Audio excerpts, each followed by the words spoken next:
సురేష్ గారు ఇప్పుడు బాజీ గారు అన్నట్లు ఒకవేళ ఏమైనా గ్రౌండ్ ప్రిపేర్ చేస్తున్నారా జగన్మోహన్ రెడ్డి గారి మీద చర్యలకు ఉపక్రమించే ముందు కేంద్రానికి కూడా ఒక నెరేటివ్ ఎస్టాబ్లిష్ చేస్తూ అవన్నీ తెలియక కాదు కానీ ఒక తీవ్రమైన పదజాలం కూడా దానికి జోడిస్తూ Jagan is nothing but a professional political criminal అని చెప్పేసి ఆ నెరేటివ్ మొత్తం ఒక లాస్ట్ 15 yearsలో ఆయన మీద ఉన్నటువంటి కేసులన్నింటినీ కూడా ఇటరేట్ చేస్తూ ఇవన్నీ కూడా కేంద్ర ప్రభుత్వ సంస్థలు మ్యాక్సిమం పెట్టినటువంటి కేసులే, అవన్నీ కూడా అండర్ అమిత్ షా గారి కింద ఉన్నవే. సరే మళ్ళీ మనం అవే గుర్తు. నేనేమంటున్నానంటే బాజీ గారు అన్నట్లు ఒకవేళ మీరు కనుక మీరు ఎలాగూ చర్యలు తీసుకోవడం లేదు కాబట్టి మేము we are going head, we are going to take next step forward అని చెప్పేసి చెప్పడానికి ఒక గ్రౌండ్ ఏమైనా ప్రిపేర్ చేసుకుంటున్నారని ఏమన్నా బాగుందా? సరే, ఇప్పుడు వాళ్ళు అరెస్టు చేయదలుచుకుంటే దానికి అమిత్ షా గారికి వాళ్ళకి చెప్పవలసిన అవసరమే లేదు. ఎందుకంటే గతంలో 10 నెలల నుంచి కూడా మనం రకరకాల అరెస్టులను చూస్తున్నాం. ఖచ్చితంగా జగన్మోహన్ రెడ్డి గారిని కూడా వాళ్ళ లక్ష్యం జగన్మోహన్ రెడ్డి గారిని కూడా అరెస్ట్ చేసి లోపల వేస్తే ఏదో కక్ష తీర్చుకుంటాం అనే ఉద్దేశంతో వాళ్ళు ఉండవచ్చు. దానికి అమిత్ షా గారితో వీళ్ళు చెప్పవలసిన పని లేదు. ఇక్కడ మెయిన్ గా పెద్దల బాజీ గారు మాట్లాడారు, తండ్రిని అడ్డం పెట్టుకుని జగన్మోహన్ రెడ్డి గారు అక్రమ ఆస్తులు సంపాదించారు అని చెప్పి. తండ్రి ఈ రోజున అదే తండ్రి ఫోటోని కాంగ్రెస్ పార్టీ ఉపయోగించుకుని అటు తెలంగాణలో కానీ ఇటు ఆంధ్రప్రదేశ్లో కానీ అదే తండ్రి ఫోటోని ఉపయోగించుకుని కాంగ్రెస్ పార్టీ ముందుకు వెళ్తుంది. మరి అదే తండ్రి ఫోటోని ఉపయోగించుకోవడం అనేది కాంగ్రెస్ పార్టీ మానేయాలి కదా, ఎందుకు మానడం లేదు? అంటే తండ్రి గారేమో అక్కడ ఫోటో పెట్టుకుని ఉపయోగించుకుంటారు, కొడుకునేమో వీళ్ళు కాంగ్రెస్ పార్టీలో తిడతా ఉంటది అనమాట.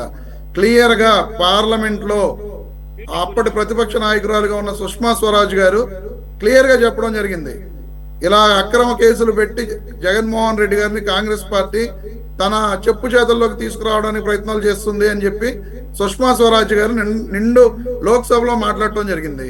మరి ఆ తర్వాత ఎంతో మంది కాంగ్రెస్ పార్టీ నాయకులు కూడా మమ్మల్ని మాకేం తెలియదు, మేము ఖాళీ కాగితాల మీద సంతకాలు పెట్టాం.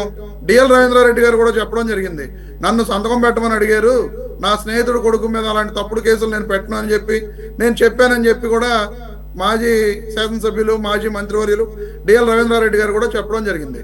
మరి ఈ కేసులన్నీ కూడా ఏ రకంగా పెట్టారు అనేది ఈ రాష్ట్ర ప్రజలందరికీ తెలుసు, మా అందరికీ కూడా మీ అందరికీ కూడా తెలుసు. ఎందుకంటే ఆ రోజున కాంగ్రెస్ పార్టీ చెప్పిన విధంగా జగన్మోహన్ రెడ్డి గారు నడుచుకోలేదనే ఉద్దేశంతో కాంగ్రెస్ పార్టీ సోనియా గాంధీ గారు చంద్రబాబు నాయుడు గారితో కలిసి ఈ అక్రమ కేసులను పెట్టడం జరిగింది. అలాగే బాజీ గారు ఇంకా చెప్పడం జరిగింది, అసలు నైతిక విలువలు లేవు, మానవత్వం లేదు, దుర్మార్గమైన ఆలోచనలు, ఈ రకంగా అన్ని చెప్పడం జరిగింది. నిజంగా జగన్మోహన్ రెడ్డి గారికి నైతిక విలువలు మానవత్వం లేకపోతే ముఖ్యమంత్రిగా ఉన్న 5 ఏళ్లలో పేదవాళ్ళ కోసం అన్ని సంక్షేమ పథకాలు ప్రవేశపెట్టాడు. పేదవాడు విద్య వస్తేనే, పేదవాడు చదువుకుంటేనే అతని యొక్క భవిష్యత్తు బాగుంటుందని చెప్పి నాడు నేడు పథకాన్ని తీసుకొచ్చి ఆ రోజున విద్యార్థులందరికీ కూడా స్కూల్స్ బాగు చేసే విధంగా ఆయన ముందుకు వెళ్ళడు. పేదవారి భవిష్యత్తు కోసం, పేదవారి అభివృద్ధి కోసం, పేదవారి సంక్షేమం కోసం ఆలోచించాడు కాబట్టి జగన్మోహన్ రెడ్డి గారు ఆ విధంగా ముందుకు వెళ్ళడం జరిగింది. మరి బాజీ గారు డైరెక్ట్ ఏందాడు ఆయన కూడా చెప్పడం జరిగింది, మన ఎనలిస్ట్ గారు ఆయన లక్ష్మణ్ గారు కూడా చెప్పడం జరిగింది, జగన్మోహన్ రెడ్డి గారిది అటువంటి క్రిమినల్ నేచర్ కాదు, నాకు చిన్నప్పటి నుంచి తెలుసు, ఆయన కొంచెం కోపంగా దుందుడుకు స్వభావంతో ఉంటాడు తప్ప ఎప్పుడూ కూడా క్రిమినల్ నేచర్ అనేది లేదు. ఎందుకంటే ఆయన కడప వ్యక్తిగా ఆయన క్లియర్ గా చెప్పడం జరిగింది. మేమందరం కూడా చాలా దగ్గరగా చూసిన వ్యక్తులం. జగన్మోహన్ రెడ్డి గారు ఎప్పుడూ కూడా అటువంటి నేచర్ తోటి అంటే చూడటం మేము చాలా దగ్గరగా చూసిన వ్యక్తులం కాబట్టి మేము ఎప్పుడు నేచర్ తోటి ఆయన చూడాలి. రమేష్ గారు అక్కడ ప్రొఫెషనల్ క్రిమినల్ అలా ప్రొఫెషనల్ పొలిటికల్ క్రిమినల్ అన్నారు. ఇక్కడ రెండోది ప్రొఫెషనల్ పొలిటికల్ క్రిమినల్ ఆయన అన్నమాట. అదే దానికి ఇందాక లక్ష్మణ్ గారు కూడా చెప్పడం జరిగింది, క్రిమినల్ నేచర్ అనేది ఆయన దగ్గర ఎప్పుడూ మేము చూడలేదు, చిన్నప్పటి నుంచి నేను అతన్ని చూస్తున్నాను, అటువంటి నేచర్ ఒక క్రిమినల్ అనే పదం ఉపయోగించే 31 కేసులు అఫిడవిట్ లో పెడితే దాన్ని అవి క్రిమినాలిటీ కింద రావు అవి. సరే, ఆ 31 కేసులు క్రిమినాలిటీయో ఏం కేసెస్ దాని గురించి ఏంటంటే నేను ముందు చెప్పడం జరిగింది, సోనియా గాంధీ గారు చంద్రబాబు నాయుడు గారితో కలిసి కుమ్మక్కే పెట్టిన అక్రమ కేసులు అవి. అందులో మీరే చెప్తున్నారు 11+9 11 సిబిఐ కేసులు, 9 ఈడీ కేసులు, మొత్తం కూడా ఆర్థిక వ్యవహారాలకు సంబంధించిన కేసులే. అందులో with charge sheet. 1400 కోట్ల రూపాయలకు సంబంధించిన కేసుల్లో ఆల్రెడీ 8 నుంచి 9 కేసులు కొట్టివేయబడి అందులో ఉన్న ఆఫీసర్లందరికీ కూడా రిలీఫ్ వచ్చింది. ఇంకా మిగిలిన 2 or 3 కేసెస్, ఆ 2 or 3 కేసెస్ లో కూడా ఆఫీసర్స్ కి రిలీఫ్ వచ్చేస్తే జగన్మోహన్ రెడ్డి గారి మీద ఒక్క కేసు కూడా నిలబడదు. ఇవన్నీ కూడా మాటలు చెప్పుకోవడానికి, ఇలా నిందలు వేయడానికి, మనం డిబేట్లు పెట్టుకుని మాట్లాడుకోవడానికి పనికి వస్తాయి తప్ప. రమేష్ గారు మీరు చెప్పింది కాదంట్లా, అలా కూడా జరిగే అవకాశం ఉంటుంది. ఎందుకనంటే అదంతా పైన ఉన్నాడు చేతిలో పని కదా. ఇప్పుడు 100 కోట్ల రూపాయలు అసలు మనీ ట్రయల్ లేకుండానే 100 కోట్ల రూపాయలు ఢిల్లీ లిక్కర్ స్కామ్ అని చెప్పేసి ముఖ్యమంత్రుల దగ్గర నుంచి, ఉప ముఖ్యమంత్రుల దగ్గర నుంచి, బీఆర్ఎస్ నాయకురాలు కవితల దగ్గర నుంచి అరెస్ట్ చేయగలిగినటువంటి సామర్థ్యం ఉన్నటువంటి సిబిఐ ఈడీ కేసులు, సిబిఐ ఈడీ సంస్థలు అవి ఛార్జ్ షీట్లు ఫైల్ అయిన తర్వాత కూడా ట్రయలే బిగిన్ అవ్వకుండా ఏ రకంగా కేసులు ముందుకు వెళతాయి అనేది. ఇంకోటి, మీరు ఇందాక సుష్మా స్వరాజ్ గారి గురించి ప్రస్తావించారు. సుష్మా స్వరాజ్ గారే నాకు గుర్తున్నంత వరకు జగన్మోహన్ రెడ్డి గారిని మీరు అది మర్చిపోయినట్టున్నారు. ఇంకాస్త ఒక అడుగు ముందుకేసి ఆయన దాదాపుగా మా దత్తపుత్రుడు లాంటి వాడు అని చెప్పేసి కూడా అన్నారు ఆవిడకి ఆయన ఒక్కడే, జగన్మోహన్ రెడ్డి గారు ఒక్కళ్ళే కాదు, ద గ్రేట్ ఉన్నాడు కదా మన బళ్ళారి సంబంధించినటువంటి గాలి జనార్దన్ రెడ్డి గారి వారి సోదరులంతా కూడా ఆవిడ పార్టీకి దత్తపుత్రులే. వాళ్ళంతా ఎటువంటి రికార్డు ఉందో అందరికీ తెలిసిందే. 1998లో సైకిల్ మీదను లోనాల మీద తిరిగినటువంటి గాలి జనార్దన్ రెడ్డి కరెక్ట్గా 15-20 సంవత్సరాలు కూడా, 20 కూడా కాదు, 15 సంవత్సరాలు గడిచేసరికి బీజేపీ ఆశీర్వాదంతో ఒక బంగారపు సింహాసనం మీద కూర్చునేటువంటి పరిస్థితికి ఏ రకంగా పెరిగారో మనం చూస్తున్నాం. కాబట్టి అటువంటి వాళ్ళు చాలా మంది దత్తపుత్రులు ఉంటారు. సుష్మా స్వరాజ్ గారికి ఆవిడ లేరు కాబట్టి ఇప్పుడు మంచిది కాదు. బీజేపీకి ఎంతమంది అటువంటి క్రిమినల్ బ్యాక్గ్రౌండ్ ఉన్నటువంటి దత్తపుత్రులు ఉన్నారో అందరికీ తెలిసింది దేశవ్యాప్తంగా. వాళ్ళంతా వాళ్ళకి అణిగిమణిగి ఉన్నప్పుడు మాత్రమే దత్తపుత్రులు, లేదంటే కనుక they all go behind the bars. Suresh గారు, ఓకే, మీరు చెప్పింది కరెక్టే అనుకుందాం. ఈ రోజున చంద్రబాబు నాయుడు గారు కూడా అణిగిమణిగి ఉంటుంది, ఆయన మీద ఉన్న కేసుల విషయం గురించే ఆయన చెప్పుకుందాం అనుకుంటారా? అంటే అంతే కదా. ఖచ్చితంగా చంద్రబాబు నాయుడు గారు కూడా వక్ఫ్ బిల్లును కూడా వ్యతిరేకించిన చంద్రబాబు నాయుడు గారు ఈ రోజు భారతదేశంలో ఉన్న ముస్లింస్ అందరూ కూడా క్లియర్ గా వ్యతిరేకించారు. కానీ ఇక్కడ ఎవరైతే ఈ మీరు మిక్సప్ చేస్తున్నారు అయినా పర్లేదు. ఒక్క నిమిషం సార్, మీరు సుష్మా స్వరాజ్ గారి ప్రస్తావన తీసుకొచ్చారు కాబట్టి సుష్మా స్వరాజ్ గారికి గాలి బ్రదర్స్ క్రిమినల్ బ్యాక్గ్రౌండ్ ఉన్నటువంటి గాలి బ్రదర్స్ గారికి ఉన్నటువంటి ఆవిడికి ఉన్నటువంటి అవినాభావ సంబంధాన్ని గుర్తు చేసి, ఆవిడ ఇప్పుడు లేరు కాబట్టి నేను ఎక్కుదాను. నేను బీజేపీ రెండో పాయింట్ ఇక్కడ ఒక్క నిమిషం సార్. ఒక బిల్లుకి వచ్చేసరికి కనీసంగా అట్లీస్ట్ మనం నిజంగా నేను కూడా క్రిటిసైజ్ చేస్తాను, కానీ అట్లీస్ట్ వాళ్ళు కూటమిలో ఉన్నారు, కూటమి ధర్మం వాళ్ళు చేయగలిగింది ఏం లేదని చెప్పేసి అన్నారు. వాళ్ళు ఏదో కొన్ని వాటిల్లో మార్పులు చేర్పులు ప్రస్తావించామన్నారు, ఒక మూడు రకాల ప్రతిపాదనలు చేసామన్నారు, ఆ మార్పులు తీసుకొచ్చామన్నారు, అదని చెప్తున్నారు. వాళ్ళు కూటమిలో ఉన్నారు, మీరు కూటమిలో లేరు కదా. కూటమిలో లేకుండా రాజ్యసభలో లోక్సభలోనే వ్యతిరేకించి రాజ్యసభలో అనుకూలంగా కొన్ని ఓట్లు పడి పరిమళత్వం అని బీజేపీ ప్రవేశపెట్టినటువంటి, ఎన్డీఏ ప్రవేశపెట్టినటువంటి వక్ఫ్ బిల్లుకి మీ పార్టీ తరఫున వ్యతిరేకంగా ఓటేస్తాడా? రాజ్యసభలో YSR Congress party clear stand తీసుకుంది. రాజ్యసభలో ఎప్పుడు ఇచ్చారు మీరు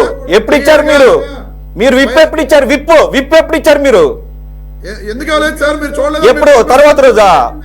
మీకు పంపిస్తాను చూడండి. ఓటింగ్ అయిపోయిన తర్వాత డేట్లు మార్చా? ఓటింగ్ అయిపోయిన తర్వాత డేట్లు మార్చిస్తారా? విప్పివ్వాల్సిన పని లేదు మాకు. మా సభ్యులకి ఉన్న 7 సభ్యులకి మేము విప్పు పంపించుకుంటే చాలు. మీరు చెప్పి టీవీలను పేపర్లను పబ్లిష్ ఇవ్వాల్సిన అవసరం లేదు. మా సభ్యులకి మరి మీడియా ఎందుకని విప్ జారీ చేసిందని చెప్పేసి, అంటే విప్పు జారీ చేసిన విషయాన్ని మీరు పబ్లిక్ డొమైన్ లో పెట్టే బాధ్యత లేదా మీకు? సుబ్బారెడ్డి గారు క్లియర్ గా దీన్ని అంటారు గోడ మీద పిల్లి వాటం అంటారు. రాజ్యసభలో సుబ్బారెడ్డి గారు లీడర్ ఆఫ్ ద రాజ్యసభగా మేము ఈ బిల్లును వ్యతిరేకిస్తున్నాం, ఈ బిల్లును అపోజ్ చేస్తున్నాం, దీనికి యాంటీగా ఒక్క విషయం చెప్పండి. పరిమళత్వాన్ని మీరిచ్చినటువంటి విప్పుని ఓకే చేస్తూ బీజేపీ ఎన్డీఏ ప్రభుత్వం నుంచి ఇచ్చినటువంటి వక్ఫ్ బిల్లుకి వ్యతిరేకంగా ఓటేస్తాడా? అరే పరిమళత్వాన్ని గురించే మీరు మాట్లాడుతున్నారు. మరి మీ ఎంపీయే కదా, మీ రాజ్యసభ ఎంపీయే కదా, మీ రాజ్యసభ ఎంపీయే కదా. ఏం చేశారు అనేది మీరు ఎందుకు చెప్పరు? పరిమళత్వాన్ని గురించే మీరు మాట్లాడుతున్నారు. పరిమళత్వాన్ని కాదు, అసలు వైసీపీ విప్పివ్వకుండా అక్కడ కావాలని ఎంపీలకి వారి ఇష్టం వచ్చినట్లుగా వారి మనస్సాక్షి చెప్పినట్లుగా ఓటు వేసే అవకాశం కల్పించింది. దీని మూలంగా అక్కడ బీజేపీకి ఎటువంటి కోపం కానీ ఎటువంటి అభ్యంతరం కానీ రాకుండా చేయడానికి చేసినటువంటి చర్యగా అందరూ కూడా చెప్తున్నప్పుడు ఇప్పుడు మీరు వచ్చేసేమో అసలు మేము అట్లా చేయలేదని చెప్తున్నారు. అది పొరపాటు. నేను మీకు అందుకే ప్రూఫ్ పంపిస్తా అన్నా, మీకు లైవ్ లో ప్రూఫ్ పంపిస్తా. నేనేమి దీనికి బ్యాక్ అవుట్ లా పంపించండి. నాకు రిలయన్స్ అంబానీకి సన్నిహితుడైన పరిమళత్వానితో సహా ఎవరికి ఓటేశారు పంపించండి రికార్డు ఉంటే. తప్పకుండా మీకు ఖచ్చితంగా పంపిస్తాను. అందులో అనుమానం ఏమి లేదు. ఇక లావు కృష్ణదేవరాయలు గారి విషయం గురించి మాట్లాడుకుంటే, లావు కృష్ణదేవరాయలు గారు చంద్రబాబు నాయుడు గారు ఇచ్చిన స్క్రిప్ట్ ని మళ్ళీ పట్టుకెళ్ళి అమిత్ షా గారికి ఇవ్వడం జరిగింది. ఎందుకంటే లావు కృష్ణదేవరాయలు గారు 2019 ఎన్నికల్లో ఇదే జగన్మోహన్ రెడ్డి గారి ఆశీస్సులతోటి నరసరావుపేట ఎంపీగా పోటీ చేయడం జరిగింది. ఆ ఎన్నికల్లో గెలిచారు. ఆ రోజున జగన్మోహన్ రెడ్డి గారి మీద 11 సిబిఐ కేసులు ఉన్నాయని చెప్పి, 9 ఈడీ కేసులు ఉన్నాయని చెప్పి, వివేకానంద గారి హత్య ఆ రోజు జరిగింది. కోడికత్తి కేసు కూడా అదే అంతకుముందే జరిగింది. ఇవన్నీ ఉన్నాయని చెప్పి లావు కృష్ణదేవరాయలు గారికి తెలియదండి.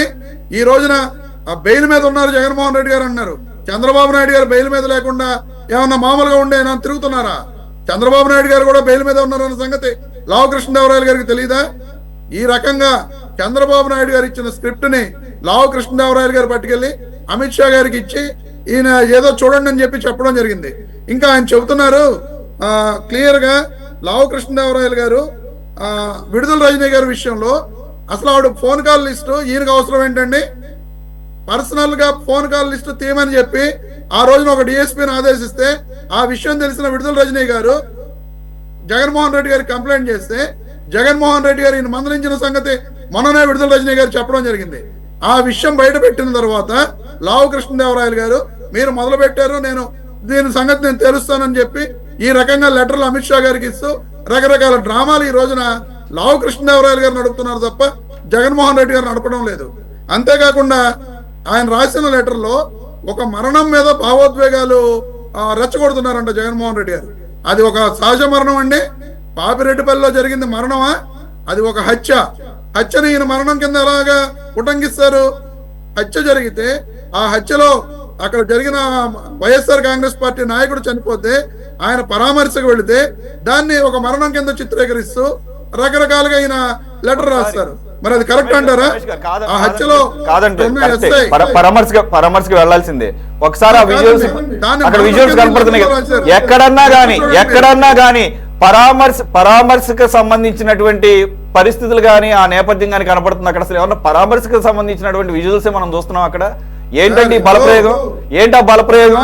కొత్తగా ఇప్పుడు జగన్మోహన్ రెడ్డి గారి బలం చూపించుకోవాల్సిన అవసరం ఉందా? ఎప్పుడైనా హెలిప్యాడ్ దగ్గర ఏమంటే పవన్ కళ్యాణ్ గారు చనిపోయిన చోట్లకి వెళ్తుంటే సీఎం అని అడుగుతున్నారు.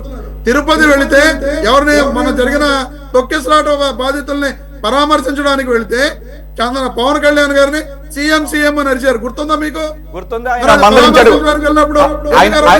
ఆయన మందలించాడు కూడా సార్, నాకు గుర్తుంది. ఆయన మందలించాడు కూడా. ఎక్కడికి కార్యకర్తల్ని కంట్రోల్ చేయడం అనేది వేలాది మంది కార్యకర్తలు వస్తారు. ఎవడేం మాట్లాడతాడు అనేది అది తర్వాత విషయం. కానీ జగన్మోహన్ రెడ్డి గారు ఆ కుటుంబాన్ని పరామర్శించడానికి వెళ్ళారు. ఆ వెళ్ళినప్పుడు దాన్ని సహజ మరణం కింద ఏదో చిత్రీకరిస్తూ ఒక మరణం జరిగితే ఆ మరణం మీద భావోద్వేగాలు రెచ్చగొట్టడానికి జగన్మోహన్ రెడ్డి గారు వెళ్ళారని చెప్పి అమిత్ షా గారికి లెటర్ రాస్తాడా లావు కృష్ణదేవరాయలు గారు? కరెక్ట్ అని అంటారు అది మీరు? ఈ రకంగా అభూత కల్పనలతోటి ఆయన లెటర్ రాయడం జరిగింది. అలాగే భద్రతా వైఫల్యం గురించి, అలాగే పోలీసుల మీద ఆయన చేసినటువంటి వ్యాఖ్యల గురించి, అలాగే this is not the first time పోలీసుల చేత సెల్యూట్ కొట్టిస్తానని, ఒకసారి సప్త సముద్రాలుంటే లాక్కొస్తామని, ఒకసారి బట్టలోట తీస్తామనేమో 100-10 సార్లు, అలాగే అక్కడేమో హెలిప్యాడ్ దగ్గర జరిగినటువంటి ఆ రక్కస్నేమో భద్రతా వైఫల్యం అని చెప్పటం. మరి ఈ రకంగా మాబ్ మొబిలైజేషన్ ని తీసుకొచ్చినప్పుడు మరి ఆ రకమైనటువంటి అనుమానాలే కలుగుతాయి.